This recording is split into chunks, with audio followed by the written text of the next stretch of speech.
ఈరోజు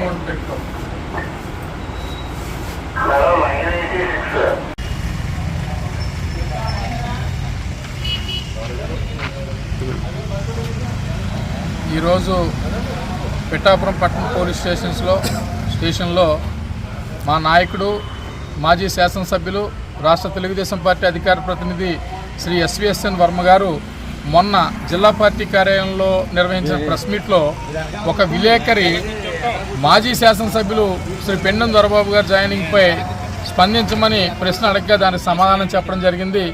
దాన్ని చరణ్ యూట్యూబరు, నిధి YouTuber, RK తాతి YouTuber అనే ముగ్గురు యూట్యూబర్లు వాళ్ళ రేటింగ్ పెంచుకోవడం కోసం, వారి స్వలాభం కోసం వర్మ గారు మాట్లాడినటువంటి మాటలని బయటల కింద కట్ చేసి టెలికాస్ట్ చేసుకుని వాళ్ళ రేటింగ్ పెంచుకోవడం కోసం ప్రయత్నిస్తూ ఉన్నారు. వీళ్ళ ముగ్గురు కూడా వారి స్వలాభం కోసం పొత్తు ప్రభుత్వంలో ఉన్నటువంటి రాజకీయ పక్షాల మధ్య విభేదాలు సృష్టించి ప్రభుత్వంలో ఉన్న పెద్దల్ని కించపరిచే విధంగా వ్యాఖ్యలు చేస్తూ అటు వైసీపీ పేటీఎం బ్యాచ్కి అనుసంధానంగా వ్యవహరిస్తూ వీళ్ళు ఈ విధంగా దుశ్చర్యలు పాల్పడ్డారని మేము ఈరోజు పిఠాపురం పట్టణ పోలీస్ స్టేషన్లో ఫిర్యాదు చేయడం జరిగింది.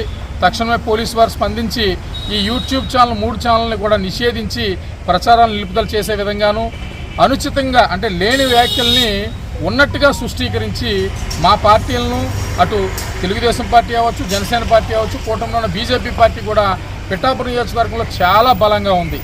ఈ పార్టీల మధ్య చిచ్చులు పెట్టి గొడవలు పెట్టడానికి ప్రయత్నించినటువంటి ఈ యూట్యూబర్పై ముగ్గురిపైన కూడా ప్రచారాలు తక్షణమే నిలుపుదల చేసి వారి నుండి మా నాయకుడు జరిగినటువంటి భంగానికి పరువు నష్ట దావా వేయడానికి కూడా మేమంతా సుముఖంగా ఉన్నాం. వారిని తక్షణమే పిఠాపురం పోలీసు వారు అరెస్ట్ చేయాలని ఈరోజు ఫిర్యాదు చేయడం జరిగింది. భవిష్యత్తులో కూడా ప్రెస్ మీట్లో పాల్గొన్న విలేకరు సోదరులందరికీ విజ్ఞప్తి చేస్తూ ఉన్నాం, దయచేసి వాస్తవాలు ప్రచారం చేయండి. వాస్తవాలు ప్రచారం చేయడం వల్ల ప్రజలు కూడా మిమ్మల్ని గుర్తిస్తారు, రాజకీయ పక్షాలు కూడా మిమ్మల్ని గౌరవిస్తూ జరుగుతూ ఉంది.